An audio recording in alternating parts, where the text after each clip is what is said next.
प्लानमा 9 वर्ष जनयुद्धको तयारी, 10 वर्ष सशस्त्र सङ्घर्ष, यो 10 वर्ष शान्ति प्रक्रियासँगै फेरि एउटा नयाँ पार्टीको अध्यक्ष हुनुभएको छ। यो सधैँ प्रचण्ड सबै नेतृत्व यसलाई कसरी लिनुभएको छ? सबभन्दा पहिला बधाईको लागि धन्यवाद। अब मैले हिजो पनि त्यहाँ घोषणा सभामा थोरै कुरा राखेको थिएँ। यस्तो अवसर बिरलै प्राप्त हुन्छ। 10 वर्ष करिब सशस्त्र सङ्घर्षको तयारीका सबै राजनीतिक गतिविधिमा लाग्ने, कम्युनिस्ट पार्टीहरूलाई एकताबद्ध गर्ने, चुनावमा गएर पनि त्यहाँ हस्तक्षेप गर्ने, संसदमा पनि, अनि फेरि जनयुद्ध सुरु गर्ने भन्ने कुरा नै यो बिरलै देख्न पाइने राजनीतिक घटनाक्रम हो। अब 10 वर्षको जनयुद्ध र स्वतः नै नेपालको समग्र राजनीतिक विकासको प्रक्रियामा एउटा ऐतिहासिक परिघटनाको रूपमा स्थापित भइ नै सकेको छ। त्यसैको जगमा नै अहिलेका सबै राजनीतिक परिवर्तनहरू जे जति भएका छन् त्यसैको जगमा छन् र त्यसको नेतृत्व गर्ने अवसर पनि मैले प्राप्त गरेँ। र अहिले शान्ति प्रक्रिया आएपछि त्यसलाई संस्थागत गर्ने, त्यसका मुख्य उपलब्धिहरूलाई गणतन्त्रदेखि सङ्घीयता, धर्मनिरपेक्षतादेखि अब समानुपाती, समावेशी, मौलिक अधिकार जनताका, यी सबै संस्थागत गर्ने प्रक्रियामा पनि नेतृत्व गर्ने अवसर भयो। र अहिले विभाजित भएको माओवादी धाराहरूलाई एकताबद्ध गर्ने अवसर पनि प्राप्त भयो। यो चाहिँ झन्डै झन्डै अपवाद लागेको छ मलाई चाहिँ। यो सामान्यतः कुनै पनि देश र कम्युनिस्ट आन्दोलनको इतिहासमा यस्तो चाहिँ देखिँदैन। यो हाम्रो मौलिकता, हाम्रो विशेषता पनि यो भित्र छ। हाम्रो इतिहासको आवश्यकता पनि, जनताको आवश्यकता, राष्ट्रको आवश्यकता पनि यो भित्र छ। त्यसकारण म अब बिस्तारै अपवाद भए पनि यसलाई सफल पार्नुपर्ने ठुलो दायित्व थपिएको महसुस मलाई भएको छ। यो निरन्तर रूपमा यो 29 वर्षको दौरानमा प्रचण्ड बनेर राजनीतिक केन्द्रमा आएको हो। बिचमा यो उत्कर्ष, राजनीतिक उत्कर्ष सबै अनुकूल र प्रतिकूल के हुन्छ? प्रतिकूल हुँदा फुट्ने र अहिले चाहिँ त केही वर्ष मात्रै यो अनुभूति गर्नुभयो। यसलाई कसरी मिल्ने? अब संश्लेषण त फाइल ढङ्गले गर्नुहुन्छ होला नि। अब यो कुरा कस्तो रहेछ भने नि, अब कम्युनिस्ट आन्दोलनभित्र विचारधारात्मक बहस पनि चलिरहेको हुन्छ, उता बाहिरको राजनीतिक सङ्घर्षको प्रभाव पनि परिरहेकै हुन्छ कम्युनिस्ट पार्टीहरूभित्र, आन्दोलनभित्र। 46 सालको ऐतिहासिक जनआन्दोलन नभएको भए त्यति बेला पार्टीहरू एकताबद्ध हुन गाह्रो थियो। कसैले चाहँदैमा हुँदैन थियो। त्यो आन्दोलनको रापतापले चाहिँ, वातावरणले चाहिँ सबैलाई मूलभूत रूपमा समान विचार राख्नेहरूलाई एक ठाउँमा ल्याएर एकातिर एकता केन्द्र बन्यो, त्यसको नेतृत्व मैले गर्ने अवसर पाएँ। अर्कोतिर एमाले बन्यो, अब जसको नेतृत्व मनमोहन अधिकारी, मदन भण्डारीहरूले गर्नुभयो। त्यो एकताको बाट दुईटा।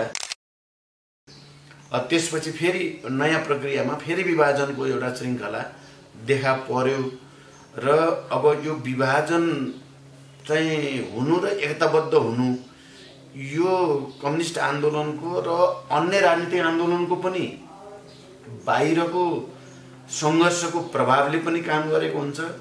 भित्रकै राजनीतिक प्रवृत्तिहरूको बिचमा चल्ने बाहिर र भित्रको बिचमा चाहिँ एउटा विशेष खालको तालमेल भन्नुहोस्, एक खालको विशेष सम्बन्ध हुन्छ। त्यहाँ या त पार्टीहरू जुट्छन् या पार्टीहरू फुट्छन्। फुट्नु र जुट्नुमा कारक तत्त्व भित्री मात्रै हुँदैन, बाहिरी वातावरण, राजनीतिक वातावरण कस्तो छ भन्नेमा पनि हुन्छ। अनि त्यसपछि फेरि फुटिसकेपछि पार्टीहरूले, नेताहरूले, जनताले कस्तो रेस्पोन्स गर्छन् भन्ने कुरामा पनि त्यो निर्भर हुन्छ। पोजिटिभ रेस्पोन्स हुँदै गयो, त्यो फुट जस्टिफाई हुँदै जान्छ क्या, त्यो ठिक र त यो फुट भन्ने हुँदै जान्छ। नेगेटिभ रेस्पोन्स हुँदै गयो भने फुट जस्टिफाई हुँदैन।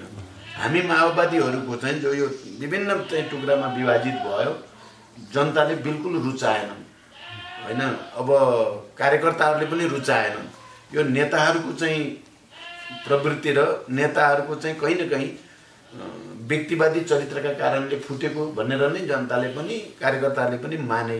त्यहाँदेखि एउटा विशेष परिस्थितिमा फेरि एकतामा जानुपर्छ भन्ने स्वरहरू उठ्न थाले। र चाहिँ गाउँघरमा, जताकतै सहर बजारमा पनि हिजो माओवादी नेता कार्यकर्ता भन्दा जो सम्मान, आदर चाहिँ तलब ग्रासरुटमा पनि थियो, त्यो कमजोर हुँदै गएपछि नेताहरूलाई दबाब पनि पर्दै गयो चाहिँ। र त्यसले गर्दाखेरि पनि भित्री र बाहिरी सम्बन्धको एउटा विशेष स्थितिमा नै विभाजन र एकता दुईटै प्रक्रिया अगाडि आउने हो। अहिले दोहोरो संविधान सभापछि माओवादीहरूको कमजोर स्थिति देखियो बाहिर भित्र सबैतिर। त्यसले चाहिँ एकताको बारेमा सोच्न प्रेरित गर्यो र अहिले म के ठान्छु भने यसको पछाडिको वस्तुगत कारणभन्दा एउटा ठुलो क्षति भयो धनजनको र त्यसमा नेतृत्वले खेलेको भूमिका सबै पार्टीहरूले सबै माओवादी धाराले सकारात्मक रूपमा लिए। राष्ट्र बचाउन, राष्ट्रलाई एकताबद्ध गर्न, 1 2 संविधान सभाबाट संविधान घोषणा गर्ने र त्यहाँ सकेसम्म जनताका मुद्दा, खास गरी गणतन्त्र, सङ्घीयता, धर्मनिरपेक्षता, समानुपातिक समावेशी प्रतिनिधित्व, मौलिक अधिकार, सामाजिक न्यायका मुद्दा हाम्रै नेतृत्वको कारणले ती चाहिँ त्यहाँ सम्बोधन भए भन्ने कुराको बुझाइ पनि मूल नेतृत्वले मेहनत नगरेको भए संविधान बन्दै नबनेर देश झन् ठुलो दुर्घटनामा जाने खतरा थियो भन्ने बुझाइ हिजो जनयुद्धका, जनआन्दोलनका या मधेस आन्दोलनका या जनजाति सबै आन्दोलनको बलमा जे प्राप्त भएको थियो सबै गुम्ने हो कि भन्ने खतरा पैदा भएको बेलामा माओवादी नेतृत्वले नै चाहिँ संविधानमा खेलेको भूमिकाले पनि सबैतिर एउटा सकारात्मक प्रभाव भयो। तेस्रो, भारतीय नाकाबन्दी भयो। नेपालको राष्ट्रिय स्वाधीनताको प्रश्न निकै संवेदनशील बनेर आयो र त्यति बेला पनि नेतृत्वले जे भूमिका खेलेको सबैले देखिने गरी भयो त्यो। त्यसले पनि चाहिँ सबै माओवादीहरूलाई अब एकतामा जानुपर्छ र नेतृत्व चाहिँ मूल नेतृत्व जो जनयुद्धको नेतृत्व हो यही नै चाहिँ हाम्रो आन्दोलनको नेता हो भन्ने सबैलाई फेरि एकचोटि महसुस भयो। त्यो भित्रदेखि महसुस नभई यो एकता सम्भव हुने कुरा थिएन। त्यसले पनि काम गर्यो भने अर्को अब सरकार गठन, बाहिरका हस्तक्षेप होइन, अरू थुप्रै परिघटनाहरूमा पनि पार्टी र सङ्गठन कमजोर भएको छ तर नेतृत्वको हस्तक्षेप राष्ट्रमा चाहिँ निरन्तर अगाडि बढिरहेको देखेपछि सबै माओवादी धारामा एउटा नयाँ चेतना भनौँ, नयाँ विश्वास पैदा भएर जनयुद्धको एउटा सबभन्दा नजिक एउटा वैचारिक नेता मानिने वैद्यजी सुत्नुभयो। हुन त वैद्यजीहरूलाई हिजो चुनावाङको कार्यदिशा व्यक्तिगत रूपमा आउन नचाह्यो कि उहाँको एउटा वैचारिक लाइनकै सङ्घर्ष भएर आउनु भयो, कसरी मूल्याङ्कन गर्नुभएको छ? अब मैले अहिले वैद्यजीलाई धेरै भन्न चाहन्न। उहाँसँग मेरो धेरै अन्तरङ्ग कुराहरू पनि यो बिचमा भएका छन्, पहिला पनि हुने गरेकै हुन्। 30औं वर्षदेखि भनौँ न 30 वर्ष हामी सँगै बसेर सङ्घर्षमा सँगै भएको हुनाले मैले उहाँलाई राम्रोसँग चिन्छु र उहाँले पनि मलाई राम्रोसँग चिन्नुहुन्छ। एउटा कुरा त्यो पक्का कुरा, त्यो स्वतः बुझ्ने कुरा भइहाल्यो। अहिले म धेरै नकारात्मक कुरा पनि त्यति गर्न चाहन्न, तर अब त्यसमा दुईटा कुरा छन् जसलाई एउटा त राजनीतिक कार्यदिशाको केही प्रश्नमा उहाँका केही चाहिँ भनाइहरू आफ्ना छन्, त्यो एउटा कारण पनि हो। अर्को चाहिँ भावनात्मक कारण हो, अलिकति भावनात्मक पनि छ। उहाँलाई मलाई थोरै साथीहरूले म अध्यक्ष हुँदाहुँदै उता गएर एकताको सबैले आफ्नो ढङ्गले कुरा गरेर मेरो भूमिकालाई चाहिँ माइनस गरियो भन्ने भावनात्मक चोट पनि उहाँलाई परेको मैले बुझ्छु र उहाँले मसँग भन्दा ठिकै छ अहिले साथीहरू जो सहमत अहिले तुरुन्तै हुनेलाई एकताबद्ध गर्नुहोस्, म पनि एकताको पक्षमै हुन्छु भनेर भनेको हुनाले कुरा भन्नु। अहिले मैले धेरै टिप्पणी म गर्न चाहन्न। मैले हिजो फेरि अपिल पनि गरेको छु, अहिले पनि तपाईँहरूको यो सञ्चार माध्यमबाट पनि म चाहिँ उहाँलाई एकतामा आउन अपिल गर्न चाहन्छु। र उहाँहरूले जस्तो हिजो यहाँले घोषणा गरेकै 1 घन्टा नबित्दै तपाईँहरूको एकतालाई चाहिँ अवसरवादको हावाहुरी भनेर, त्यही त मैले साथीहरूलाई भने मलाई बडो चाहिँ वैद्यजीलाई सम्झिँदाखेरि बडो माया पनि लाग्यो। हिजो त्यो वक्तव्य हेरेँ मैले, माया पनि लाग्यो। अब के गर्ने, कस्तो हुँदो रहेछ।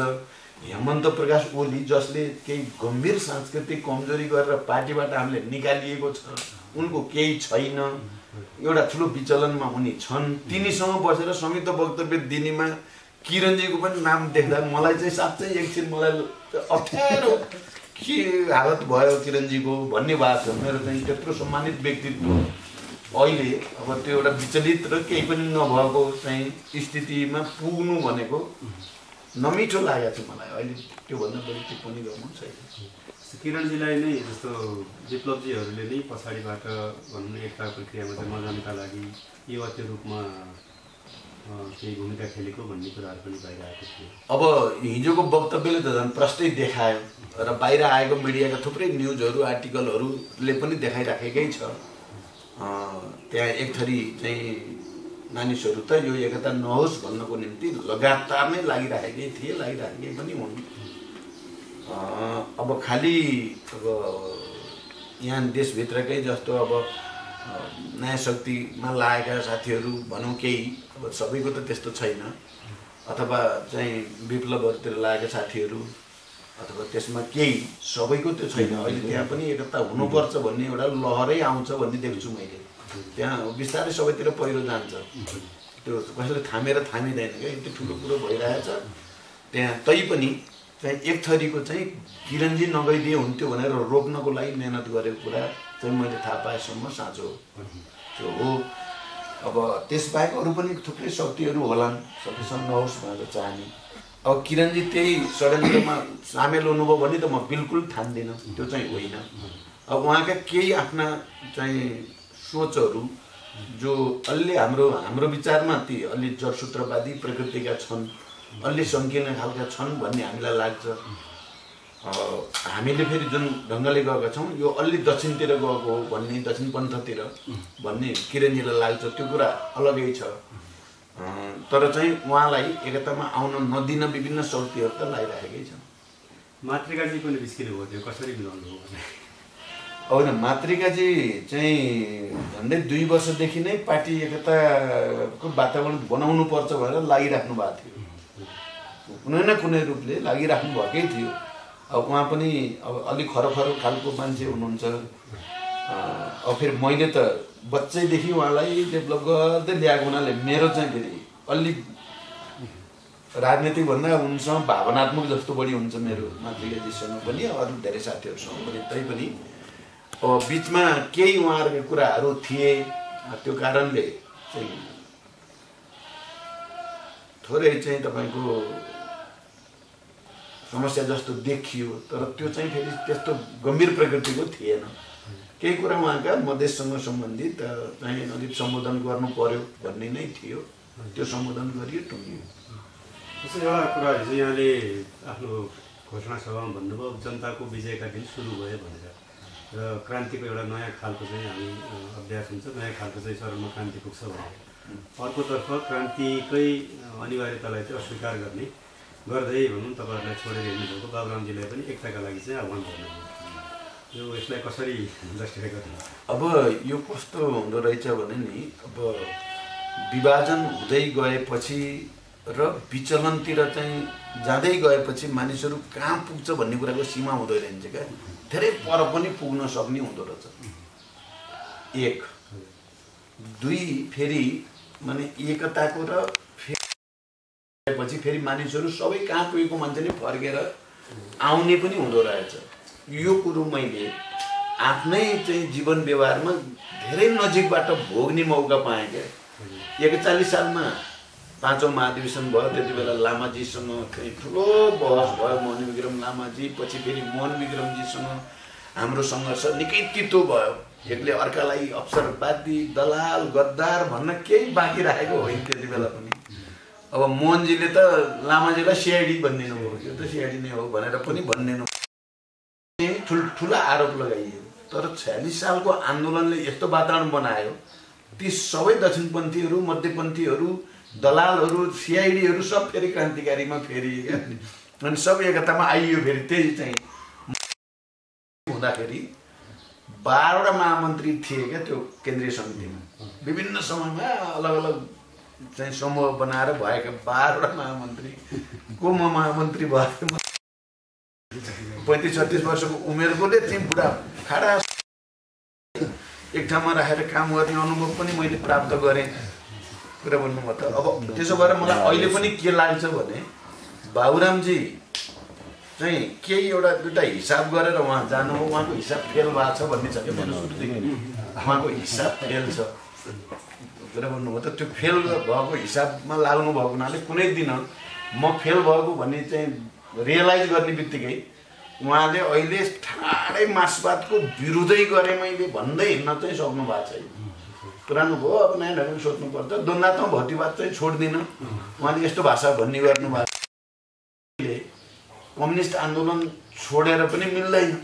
अहिले अब मैले थाहा पाएसम्म उहाँहरूभित्र पनि एउटा विचित्रको छल धाराबाट गएका र माओवादी धाराभन्दा बाहिरबाट आएकाको बिचमा त्यहाँ चाहिँ अब त्यो निकै नै जटिल र पेचिलो चाहिँ बहस हुनु अपरिहार्य छ।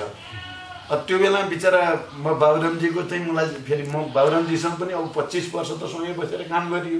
मलाई साँच्चै माया लाग्छ बाबुरामजीको। उहाँ बिचा पर्नु भयो क्या, दुईतिर तानेर छ। अब त्यो दुईतिर ताने चाहिँ एउटा एकातिर माओवादी आन्दोलनबाट आएका अर्कातिर नितान्त चाहिँ कम्युनिस्ट विरोधीहरू। कसरी उहाँ सक्नुहुन्छ त?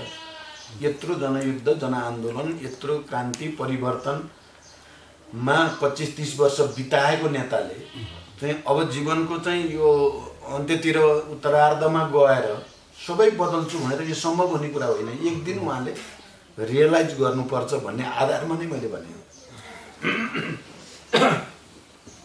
जस्तो हिजोको घोषणा सभापछि एउटा किसिमको उत्साह कार्यकर्तादेखि सबै तहमा गएको छ, माओवादी र माओवादीका शुभचिन्तकहरू सबैमा। यो एकताले आम जसका लागि एकता गर्न खोजिएको जुन वर्गका लागि, त्यो वर्गले अब साँच्चीकै के पाउँछ यहाँले के भन्नुहुन्छ? अब सबभन्दा पहिलो कुरा त के हो भने माओवादीले हिजो मजदुर किसानको लागि होइन, अनि सबै उत्पीडित जाति समुदायको निम्ति महिला मुस्लिम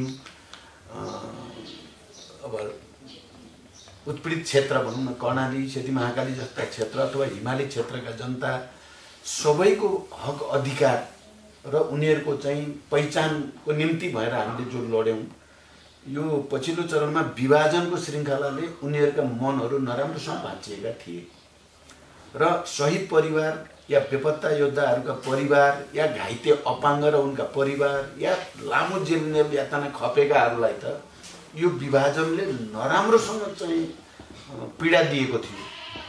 अहिले एकतामा माओवादीहरू आएर आउन अगाडि बढ्न थाले भन्ने कुरा स्वयं एउटा ती सबै उत्पीडित वर्ग समुदाय जसलाई आवाज दियो नि जनयुद्धले या माओवादी आन्दोलनले सबैलाई चाहिँ पहिचान मुक्ति अधिकारको आवाज दियो र एउटा जागरण दियो, ती सबैको निम्ति यो सबभन्दा ठुलो राहत भयो। एकता आफै एउटा ठुलो राहत, विभाजन ठुलो पीडा भएको थियो ती शहीद परिवार तर सबैलाई एकता राहत भयो। पहिलो कुरा त यो नै सबभन्दा ठुलो चाहिँ मैले भने नि, अब आँसु पुछ्न सुरु गरियो हामीले फेरि, किन फुट्दै जाँदा आँसु बग्दै गएका थिए सबै चाहिँ यो आन्दोलनका सहभागीहरूका क्रान्तिकारी सबैका। अब हिजोबाट चाहिँ आँसु पुछिन सुरु। अब दोस्रो कुरो हामीले हिजो के भनेका छौँ, त्यहाँ प्रतिवेदन पास पनि गरेका छौँ र मैले हिजो घोषणा गर्दा पनि भने, अब हामी सबैलाई गाउँ पठाउँछौँ। गाउँ टोलमा केन्द्रीय सदस्यहरू बसेर जनताका सुख दुःखमा फेरि चाहिँ हिजोको जस्तै गरेर मेहनत गरेर काम गर्ने अनि जनताका विभिन्न चाहिँ संरचनाहरू निर्माण गर्ने, उत्पादन कार्यमा पनि सहभागी हुने, अनि चाहिँ जनवर्गीय सङ्गठनदेखि त्यहाँका अब विकास निर्माणका कामहरू, कुलो पानी झै झगडा मुद्दा मामिला यी सबैमा प्रत्यक्ष रूपले गाँसिने अभियानको। किन माओवादी भनेको कस्तो भयो भने जता गए पनि क्लाइमेक्समै जान्छ कि यो माओवादी। अब यो हुन त प्रचण्डको विशेषता पनि भएर पनि हो जस्तो लाग्छ मलाई। अब माओवादीको विशेषता कस्तो भयो भने जस्तो एकतामा जाने मान्छे ड्याम्म गइयो क्या। मैले 46 साल सबभन्दा पहिला मैले सुरु गरेँ हो क्या ती 5वटा चाहिँ महाविचार मान्नेहरूको एकता कुरा भन्नु। अब जनयुद्धमा जाने मान्छे ड्याम्म गइयो, शान्ति प्रक्रियामा आउने भनेपछि त्यसरी नै चाहिँ हाम फालेर आइहाल्यो। फुट्ने बेला नै अरू जस्तो 2टा भएर फुट्ने जस्तो एमाले 2टा भयो, काङ्ग्रेस 2टा भयो, माओवादी 10, 15 र 20वटा भयो। फुट्ने बेला नै अरूभन्दा फरक ढङ्गले नै फुट्यो। अब जुट्ने बेला नि 10वटा हिजो एकैचोटि ड्याम भयो। त्यहाँदेखि यो अरूको भन्दा फरक विशेषता छ क्या माओवादीको। त्यहाँदेखि मैले के देख्छु भने अब एकचोटि अभियान चलाउँ भनेपछि देशैभरि 75 जिल्लामा सबै गाउँमा अभियान लिएर जाँदा चाहिँ यसले जुर्कै देशलाई उठाउन सक्छ अनि जनताले पनि त्यो महसुस गर्छन् भन्नेमा छु म। र अब पर्सि हामी जो केन्द्रीय समितिको बैठक बस्दैछौँ त्यो केन्द्रीय समितिमा मैले यही प्लान पेश गर्दैछु। त्यसो भएपछि अब सबैले चाहिँ राहतको महसुस जनताले आम रूपमा गर्ने हुन्छ। त्यसको साथै यता हामी सरकारमा पनि छौँ। अहिले बजेटका कुरा छन्, शान्ति प्रक्रिया चाहिँ सँग सम्बन्धित कुरा छन्। शहीद परिवार, बेपत्ता योद्धा परिवारलाई चाहिँ राहतका कुरादेखि घाइते अपाङ्गको उपचार अथवा त्यस्ता चाहिँ घाइतेहरूलाई दिने गरेको मासिक भत्तालाई चाहिँ बढाउने कुरा, यो सबै पनि हामी सरकारमा भएको हुनाले अहिले केही न केही राहत हामी शहीद बेपत्ता घाइतेलाई पनि दिन सक्ने स्थितिमा छौँ। मलाई लाग्छ अहिलेको बजेटमा यो कुराहरू चाहिँ पक्कै पनि प्रतिबिम्बित हुन्छ। यसले पनि फेरि सबैतिर उत्साह जाग्ला भन्ने छ मेरो चाहिँ, जाग्नुपर्छ भन्ने लाग्छ। अब यो हिजो नेपाल कम्युनिस्ट पार्टी माओवादी केन्द्र घोषणा भइरहँदाखेरि 649 जनाको जम्मू केन्द्रीय समिति घोषणा भएको छ। यसको आवश्यकता चाहिँ के को लागि? अब कुरा के पर्यो भने नि यो एकताको विशिष्ट स्थितिको चाहिँ बाध्यता या आवश्यकता जे भने पनि त्यो विशिष्ट स्थितिको हो। हामीले अब यही वर्षको अन्त्यसम्म महाधिवेशन गर्ने भनेका छौँ र यसलाई केन्द्रीय समिति भन्दा भन्दै पनि यसको भूमिका आयोजक समितिको भूमिका छ। आयोजक समिति बनाउँदाखेरि सङ्ख्यालाई त्यति धेरै चाहिँ सङ्कुचित भएर सोचिँदैन। सङ्ख्यालाई अलिकति लचिलो ढङ्गले नै सोच्ने चलनै छ संसारभरि नै आयोजक समितिको भूमिकामा हुँदाखेरि।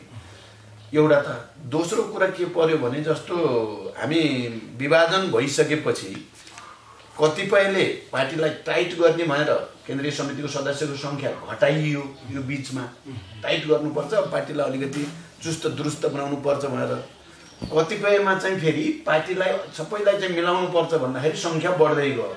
खास गरी यता क्रान्तिकारी माओवादीको सङ्ख्या अलिकति बढ्यो, हामीले यता ए माओवादीले सङ्ख्या घटाइयो। अब उताको बढेको सङ्ख्यालाई अहिले नै घटाउँदाखेरि चाहिँ के हुने भयो भने फेरि ती साथीहरूलाई त नमिठो एकजना सधैँ आइसकेको, एकता हुने बेला चाहिँ हामीलाई हटाए भन्दाखेरि त त्यसले त उहाँहरूलाई अलिक मनस्थितिमा चाहिँ मनोवैज्ञानिकले नकारात्मक असर पर्नु स्वाभाविक थियो। अब त्यस फेरि एकतामा आउँदाखेरि यतापट्टि नबढाउने हो भने यतापट्टिका फेरि सिनियर साथीहरू भनेर मिलाउँदा चाहिँ यो सङ्ख्या अलिकति बढी गर्नु पर्यो।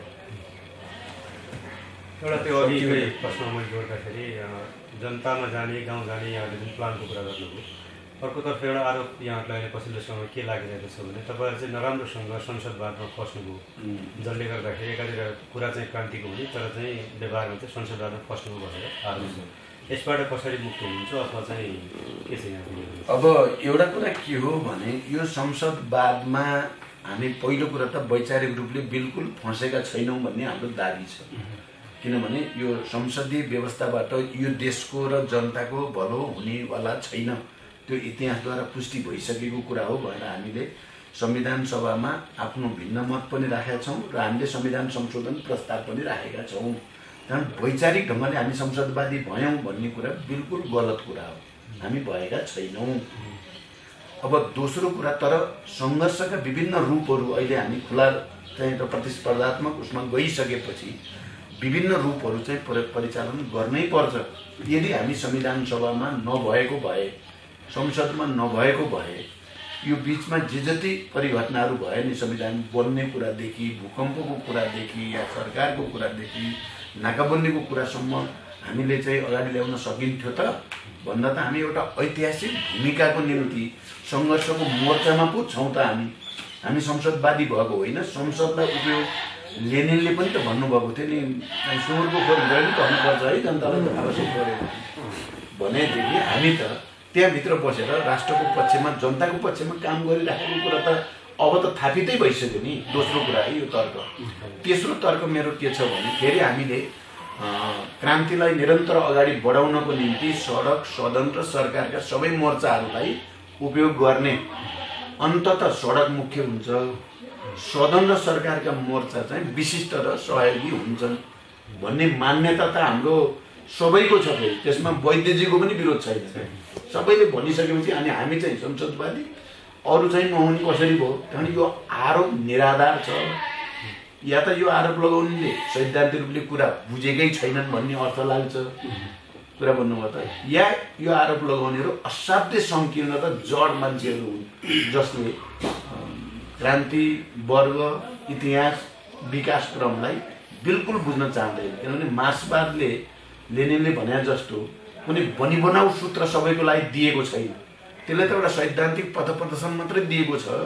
कहाँ कति बेला के गर्ने भन्ने कुरा त त्यहीँको पार्टीहरूले, त्यहीँको नेताहरूले, त्यहीँको जनताहरूले टुङ्ग्याउनु पर्ने कुरा हो भनेर ठोस वस्तुको ठोस विश्लेषण गर्नुपर्छ है। कसैको नक्कल कसैले गर्न हुँदैन भनेर मार्क्सवादले भन्छ, तर हाम्रा एक थरी साथीहरू त्यो कुरा बुझ्दैन। त्यस्ता मानिसहरूले लगाउने आरोप मात्रै हो, यसमा कुनै सत्यता छैन। ल सक्ने